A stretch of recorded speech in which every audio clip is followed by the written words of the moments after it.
Hello everybody, it's Dr. Duke with another episode of Right Makes Might, and we're glad to be with you today. Well, today we're going to talk about Disney and some of its insane fans. Now, think about Disney for a second. I'm not that old, and I remember in the 1970s when Disney was all about cute little kids in knit sweaters singing It's a Small World After All. You remember those Sunday night Disney specials when it was about cougar cubs or preternaturally intelligent border collies? Now what do you get from Disney? If you've ever watched since the days of Hannah Montana, Disney's like MTV on crack for little kids. Highly sexualized, highly inappropriate, lots of sexual double entendres, lots of borderline sexual relationships going on between preteens. That's what Disney's morphed into. Don't forget, Disney is the parent company of ESPN and all of its transgender Bruce Jenner, Caitlyn Jenner nonsense, all of this social engineering. Well, it turns out now that nothing is sacred at Disney. Even the highest grossing, all-time favorite child's movie ever that Disney has produced, that would be Frozen. You may not know, or if you have kids, I'm sure you do know, that Frozen 2 is in the works. They're making the sequel. And so a lot of Disney fans have gotten it into their heads. They've started an actual hashtag campaign titled Give Elsa a Girlfriend. And what they want is in the sequel, they want Elsa to have a lesbian girlfriend.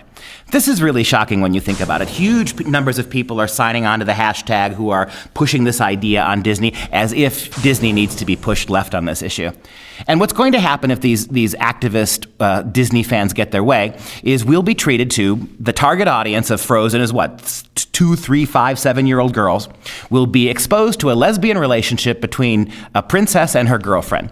I think this is really interesting because social justice warriors, they kind of kill me. How long have we had to hear that all these Disney movies focusing on princesses, turning little girls into princesses, right? Girls wanting to be princesses at Halloween, that this was an inscription of the patriarchy. That by telling little girls, modeling princesses for little girls, we were actually ushering them into a life of absolute patriarchal servitude. Now, I guess if you have 2 lesbian princesses, that is no longer a bad deal. So we've been shamed. American culture has been shamed now for 20 years. If we let our kids dress like princesses, if we encourage our daughters to admire princesses, we're all a bunch of bigots. So now we have the answer to that. It's perfectly fine to dress your child as a princess if she is a lesbian princess. So I remember, interestingly, when I was in grad school 20 years ago, the college kids, the grad students, my fellow grad students, were going back through the history of literature and trying to out people. They were trying to find examples. Shakespeare wrote a couple of ambiguous sonnets, so he was actually gay. I remember the fuss about Abraham Lincoln. Back in those days, in rural Kentucky, when you stayed at an inn, there weren't that many beds. So men would actually share beds, and that, of course, to one historian, was proof positive that Lincoln had to be gay. This reflexive going back now and outing all of our historical figures with no evidence. And I think it's interesting now that they have evidently run out of historical figures to out, so now they're outing fairy tale princesses in Disney cartoon movies. This is the objective moving forward, and it is absolute PC garbage and nonsense.